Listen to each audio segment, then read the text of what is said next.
হেই everyone, তো আজকে আমি গেছিলাম আমার শ্যুট প্লেসে। লোকেশনটা খুব সুন্দর, পেছনটা দেখে মনে হচ্ছে না পুরো সিনারি আঁকা। তো তারপরেই শুরু হলো মুষলধারে বৃষ্টি। তার আগের ওয়েদারটা কিন্তু অসাধারণ ছিল। দেখো কি জোরে কিন্তু বৃষ্টি শুরু হয়ে গেছিলো।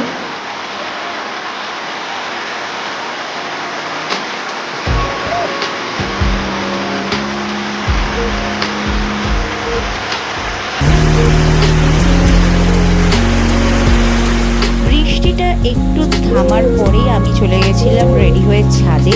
তো শ্যুটের পর আমি একটু ছাদে গিয়ে রিলস বানাচ্ছিলাম কটা, বৃষ্টিতে ভিজতে ভিজতে। আর বৃষ্টিতে আমার মতন ভিজতে কারা ভালোবাসো অবশ্যই জানিও, আমার তো খুব ভালো লাগে বৃষ্টিতে ভিজতে। তারপরে এই দেখো ভিজে এসে আমি নিজে আবার কয়েকটা রিলস বানাচ্ছিলাম। তো শর্টসটা একটু দেখে নাও।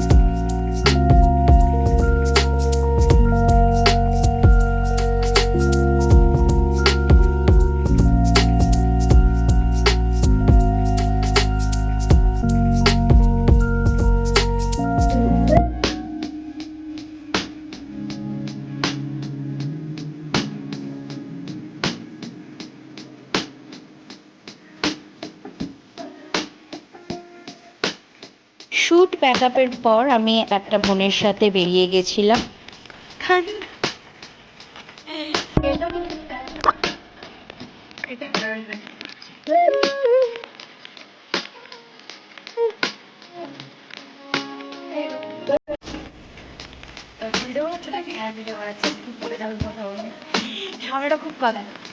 তো কাদার মধ্যেই বেরিয়েছি, বেশ এনজয় হচ্ছিল। আর চারিপাশটা একদম কাদায় পরিপূর্ণ ছিল, জানি না কেন এই কাদার মধ্যে বেরিয়েছিলাম আমি। বৃষ্টি শুরু হয়ে গেছে, বৃষ্টি অন ফায়ার।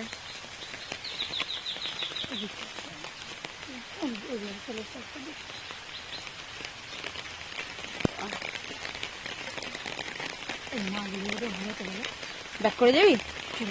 ওই ঘরের এখান থেকে তুমি নেওয়া যাবে। আচ্ছা, কি দরকার ছিল? আমি জীবনে প্রথমবারই নিম ডাল দিয়ে দাঁত মাজছি। ও আমায় শিখিয়েছে এরকম করো, তাই তো?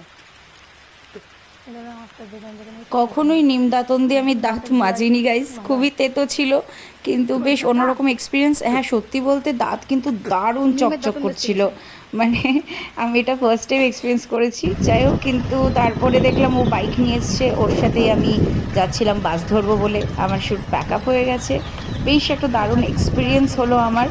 বাড়ি মানে কৃষ্ণনগরে ফিরে দেখলাম ওখানেও সন্ধ্যাবেলায় বিশাল জোরে বৃষ্টি হচ্ছে।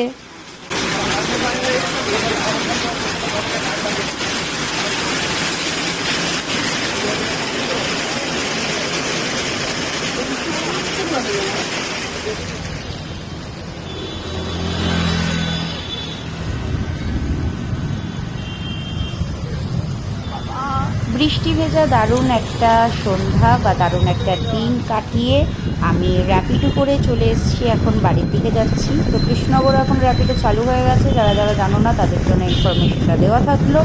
তো নেক্সট ভিডিওতে আবার দেখা হবে, ততদিনের জন্য টাটা। আর অবশ্যই চ্যানেলটাকে সাবস্ক্রাইব করো, চ্যানেলটায় আরও ভিডিও আসবে।